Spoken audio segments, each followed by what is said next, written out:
Hey, friends, it's Dr. Sherri, and welcome to the Good, the Bad, and the Ugly Education Edition. Go ahead and grab your morning coffee, tea, or whatever gets you going, and join me for a real look at what's happening in education across the nation. The good stories that give us hope, the bad ones that make us sigh, and yes, the ugly truths we've got to face if we ever want things to change. Let's talk about what's really going on in our schools and why it all matters. Welcome back, friends. I am so glad you are here. Let's start with some good news because we all know we need it this great Saturday morning.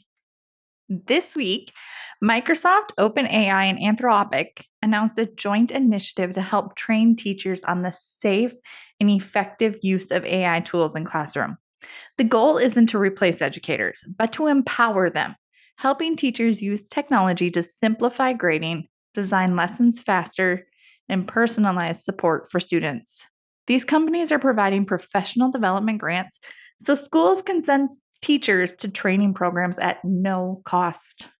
And honestly, that's refreshing to see because while technology moves quickly, real progress only happens when teachers are part of the conversation. Another positive development, NWEA has launched a new national dashboard that lets families and educators track student growth in reading and math across the country. This dashboard shows not just where students are, but how much they've grown. It's public, easy to use, and helps schools compare their progress with national trends. This kind of data transparency helps districts spot gaps early and it gives parents a real sense of how their children are doing beyond a single test score.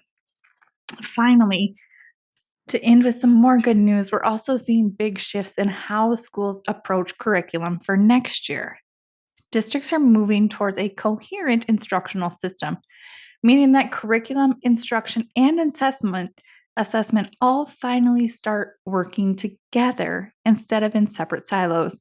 Teachers are experimenting with AI lesson planners, shared feedback tools, and resources that support differentiated instruction in real time. This is slow progress, but it's progress, and that's what matters. Because when teachers have better tools, students have better learning experiences.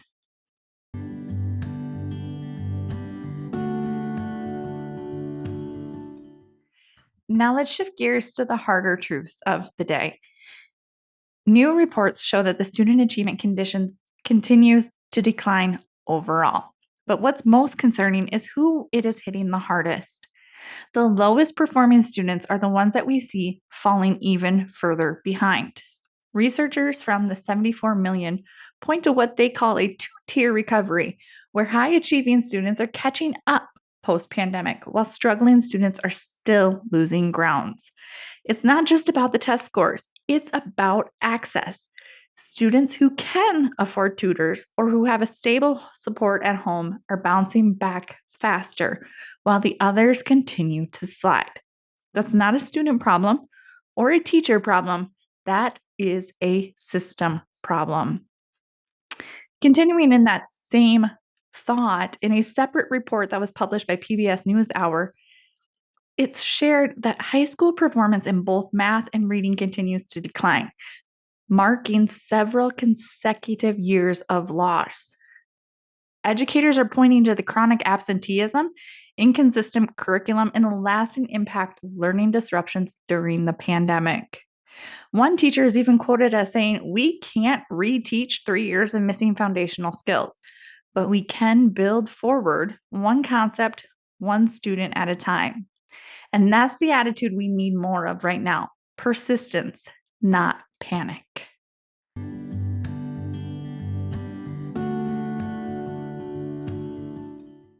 And finally, the ugly for today.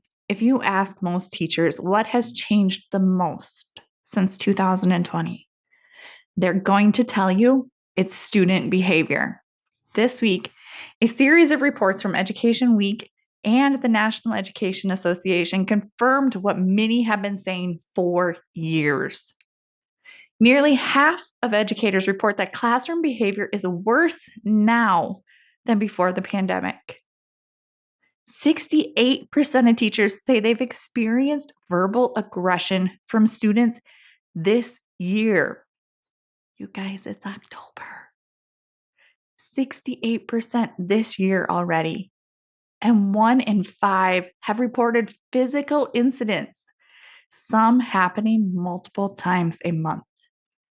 Teachers say they're spending more time managing behavior than they are actually teaching, and the emotional load is heavy.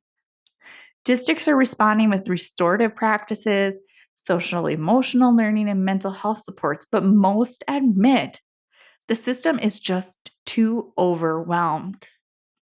Even the best programs are struggling when class sizes continue to grow and staffing continues to shrink. And then there's this week's tragic reminder of what's all at stake. On October 11th, during homecoming celebrations in Leland, Mississippi, multiple shootings occurred on and near school grounds. 6 people lost their lives. Many more were injured. Officials say the violence stemmed from unrelated community disputes, but that trauma now sits inside of those classrooms.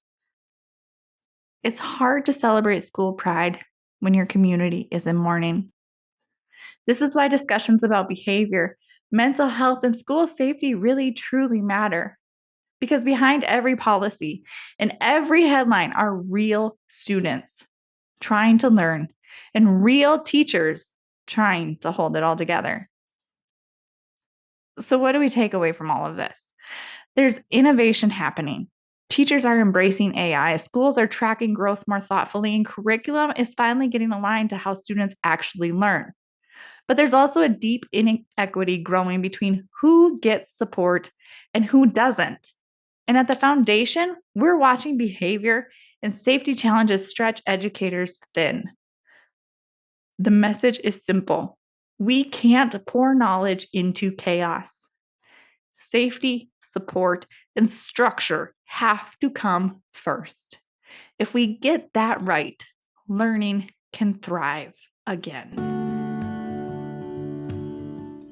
That's our chat for today, friends. If something you heard made you think, smile, or maybe even shake your head a little, share this episode with someone who cares about kids in classrooms. You can find full show notes, source links, and ways to connect at educationthatmatters.net. And if you've got a story to share, something good, bad, or maybe a little ugly from your own school or community, I'd love to hear it. Send it to me at sherri.rochel@outlook.com, and it just might be featured in an upcoming episode. I'm Dr. Sherri, and this has been The Good, the Bad, and the Ugly Education Edition. Until next time, keep learning, keep trusting, and keep thriving.